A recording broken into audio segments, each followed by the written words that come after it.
गणेशी ने चौंककर पूछा था, सरला मैडम आपकी बहन है? हाँ, और तू? मैं तो यहाँ बाबू हूँ। दीपक गणेशी की पीठ थपथपाकर मैडम के कमरे में चला गया था। गणेशी के मन में भी आया था कि वो दीपक से पूछे कि मैडम को कभी गांव में नहीं देखा, मगर न जाने क्या सोचकर रह गया था। इसी धुनामुनी में गणेशी उठकर दूसरी तरफ घास पर जा बैठा। उसने रामप्रकाश चाचा पर नजर डाली, जो अभी भी उसी मुद्रा में कहीं खोए हुए थे। उन्हें देखकर उसका दिमाग फिर चलने लगा, कहीं रामप्रकाश चाचा और मैडम का कोई चक्कर तो नहीं है।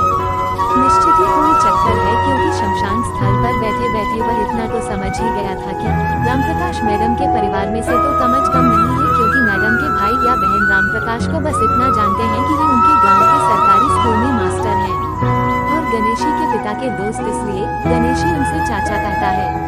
किंतु इस सबसे भी उसके दिमाग की हलचल शांत नहीं हो रही। दोनों की चक्कर वाली बात भी उसके गले नहीं उतर रही, क्योंकि रामप्रकाश चाचा तो शहर रहते हैं, गांव में तो बस पढ़ाने आते हैं, कभी कभार उसके घर आ जाते हैं, मगर मैडम को तो उसने बचपन से अब तक 25 वर्ष की अपनी उम्र में गांव में या अपने शहर में देखा तक नहीं, ना ही कोई चर्चा ही सुनी। अतः वह थक गया, उसकी समझ में कुछ नहीं आ सका।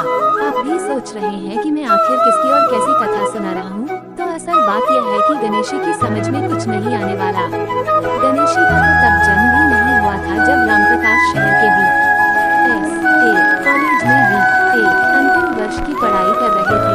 रिटायर कर्नल के बेटे रामप्रकाश को मौके बेमौके कॉलेज की कई लड़कियां प्यार भरी निगाहों से टकटकी लगा लेती थी। कोई उनकी संपन्नता की मुरीद थी, कोई उनकी वाकपटुता की गुलाम, तो कोई उनकी शक्ल सूरत पर मरती थी।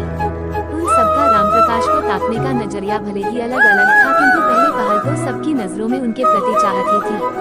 रामप्रकाश उनकी चाहत से जानकर भी अनजान बने फिरते थे, इसलिए लड़कियां उन्हें पीठ पीछे गाली भी देती थीं, जो उनकी खींच होती उससे वे आपस में बातों के रूप में बांट भी लेती। यार विली ये आदमी है या पत्थर, पता नहीं क्या समझता है अपने आप को। फौजी बाप का बेटा है, ना कुछ तो गुण होंगे ही। दूसरी का सपाट जवाब होता था, लेकिन जाएगा कहाँ, किसी न किसी पर तो मरेगा ही। तीसरी लड़की हल्के से लिली के गाल को नोच लेती, और अगर रामप्रकाश को उधर आते देख लेती तो निरी भारतीय स्त्री बनकर शर्मा जाती, या शायद डरती भी थी उनसे।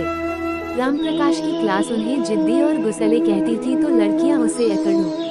आदमी चाहे जितना गुस्सैल, जिद्दी या अकड़ू हो, उसके अंदर कहीं न कहीं एक इंसान भी बसता है, एक कोमल इंसान जो शायद प्रेम के बिना भी नहीं रह सकता। यह अलग बात है कि प्यार को पनपने के लिए किसी खास जमीन, वातावरण या मिट्टी की आवश्यकता नहीं होती। यही एक ऐसा अंकुर है जो बिना बोए कहीं भी किसी के लिए फूट सकता है। ठीक इसी तरह रामप्रकाश के मन में भी प्रथम वर्ष की छात्रा सरला के लिए प्यार का अंकुर फूटा था, वरना उन्हें क्या जरूरत थी सरला के विषय में ये सब जानकारी करने की कि सरला पास के गांव अमापुर के रमेश ड्राइवर की बड़ी लड़की है। उन्होंने न जाने कहां से ये जानकारी भी कर ली थी कि सरला के घर वालों की आर्थिक स्थिति ज्यादा ठीक नहीं है। वो खुद सिलाई का काम करके अपनी पढ़ाई पूरी कर रही है।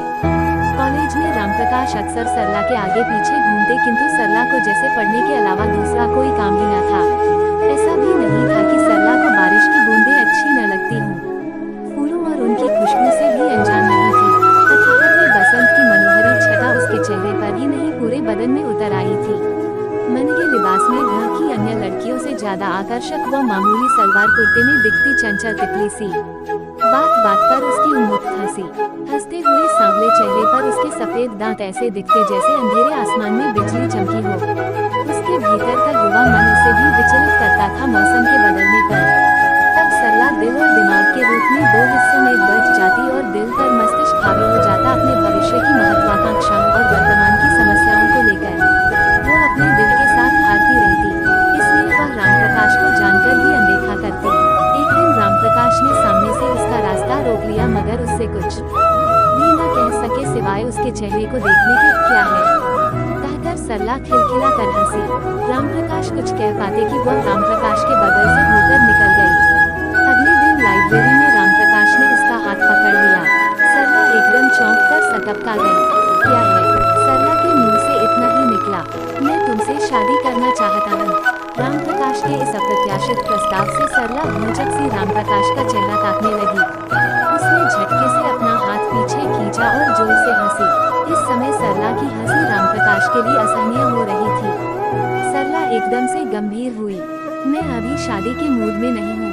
लेकिन क्यों? क्योंकि मैं अभी पढ़ना चाहती हूँ, कहती हुई सरला जाने को हुई। पहले मेरी बात सुन लो फिर चली जाना, कहते हुए रामप्रकाश ने उसे फिर रोक लिया। देखो मुझे नौकरी भी मिल रही है, फिर तुम्हें ज्यादा पढ़ने की जरूरत भी क्या है? तुम्हें कौन सी नौकरी करनी है?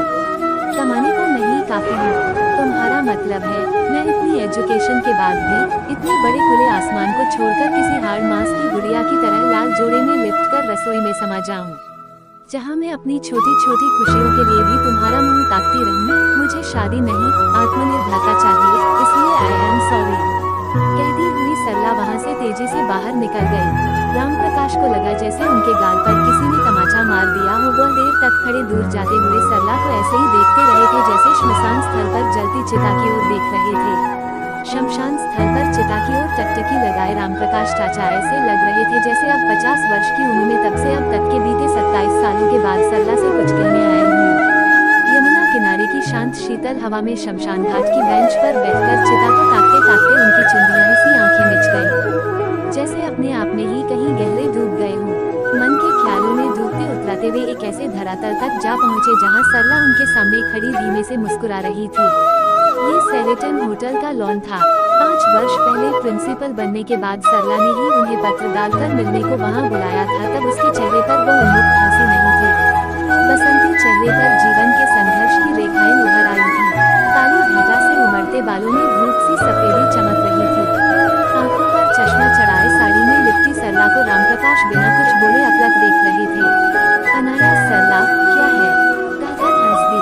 तब रामप्रकाश कुछ सहज हो सके थे। मैं तुम्हारे गांव में मास्टरी कर रहा हूँ। रामप्रकाश ने बात का सिरा पकड़ना चाहा था। मुझे मालूम है, सरला का सपाट सा उत्तर था।